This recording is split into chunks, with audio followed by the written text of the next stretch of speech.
two numbers about Frisco that do not seem to go together. In June, 250 homes sold in Frisco. That is up 4% from June of last year. And Frisco home values are down 5% over the same period. Sales up, values down at the same time. Most people hear a market is down and assume buyers disappeared. In Frisco, they did not. They are here, they are transacting in normal volume, and they are disciplined about what they will pay. Which means when a house on your street sits for 4 months and then comes off the market, that was not the market, that was that house. I'm going to show you exactly what separates the two, using Frisco numbers, not national ones. Here is where the Frisco market actually is. The typical Frisco home value is about $656,000, down 5% from a year ago. Homes that do sell go pending in a median of 31 days. As of May, 71% of Frisco sales closed below list price, 14.5% closed above. Now here is the number that explains everything else. In July, the average asking price across active Frisco listings was $886,000. The average price homes actually sold for was $741,000. That is a gap of about $145,000 between what Frisco sellers are asking and what Frisco buyers are paying. Now look at what that does to time. The median days on market for homes that sold is about 29 days. The median days on market for the homes still sitting there right now is 46 days. Those two numbers describe two different groups of people. One price to the market, one price to the gap. There are about 1,060 active listings in Frisco and roughly 5.5 months of supply. If your house is in that gap, you are not competing with 20 homes. You are competing with all of them and losing to about 30 of them a week. Now, the part that quietly costs Frisco sellers the most and almost nobody explains it. As of this spring, 11% of Frisco listings were relists. Homes that came off the market and went back on with a fresh number. Here is why that matters more than it sounds. When you relist, the days on market clock resets to 0, which sounds good, but your price history does not reset. Every agent working with a buyer can see what you originally asked, when you cut, and how long you sat. So you have not erased anything. You have just told every buyer's agent in Frisco that you have been trying to sell this house since March. And there is a second thing hidden in the published numbers. You will see Frisco's sale to list ratio quoted at 97, sometimes 98%. That sounds fine, but that is measured against your current list price, not your original one. If you listed at 800 and cut twice down to 750 and then sold at 728, the published ratio calls that 97%. Against what you actually asked on day one, it is 91. Local coverage here says it plainly. That 98% figure is probably 96 to 97 once you account for relists. So when someone tells you Frisco homes are selling at 97% of list, the honest question is, which list? Frisco is not one market, it is at least 3, and they are behaving completely differently. Around $620,000, homes are moving in roughly 38 days. That is the fastest tier in the city. Around $840,000, it stretches to about 73 days. Between 1.2 and 1.9 million homes are sitting past 100 days, and local analysis describes that band as having little current absorption.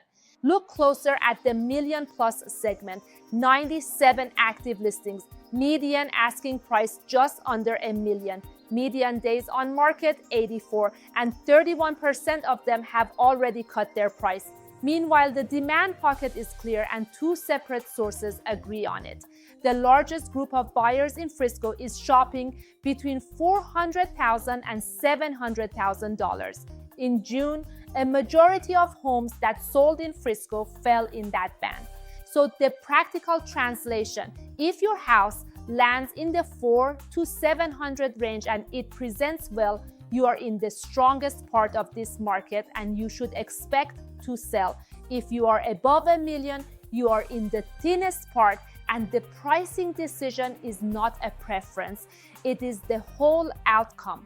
Now, something happening underneath the Frisco market that almost nobody connects to real estate. Frisco schools are losing students. Enrollment peaked around 67,000 in 2023 and was about 62,700 as of last October. Staley Middle School closes at the end of this past school year after voters rejected the bond that would have rebuilt it. Most people assume that means families are leaving Frisco. That is not the main reason. The district's own deputy superintendent, Todd Fausch, explained it using his own house. 4 years ago, he said, his house yielded 2 students. Today, it yields 0. Same house, same family, his kids grew up. That is what is happening across established Frisco. The families who bought here between 2005 and 2015 stayed. Their children went through the schools and graduated. And because those families have not moved, those houses have not turned over, and no new family with young children has moved into them. So Frisco's enrollment decline is not mainly a population story. It is a housing turnover story. And I want to be careful here because there is a version of this that gets said irresponsibly. There is no data showing school closures are hurting Frisco home values, and I am not going to claim there is. What the data does show is something more useful to you. In established Frisco neighborhoods, a lot of people have been sitting still for a very long time. So if you are one of those owners, here is the honest read. You bought in 2005 or 2012 or 2015. Your kids are through school or nearly through. Your house is bigger than you need.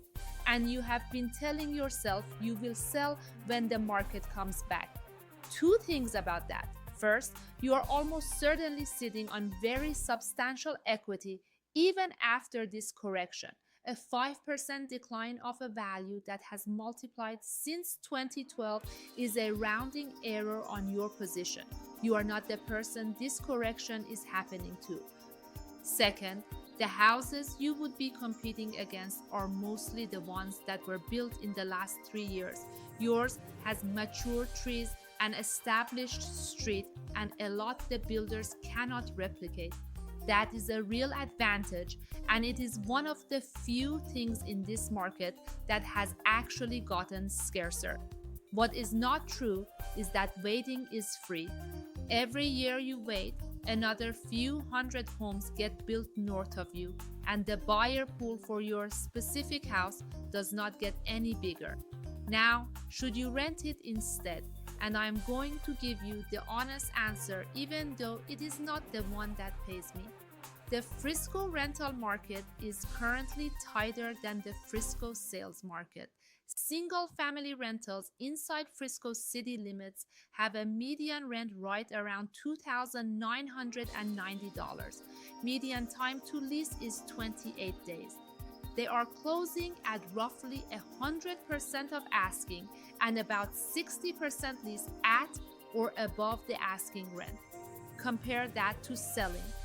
31 days to go pending, 97% of current list, 71% closing below asking. So on those 2 numbers alone, renting looks better right now, and I am not going to pretend otherwise. But run the whole thing before you decide.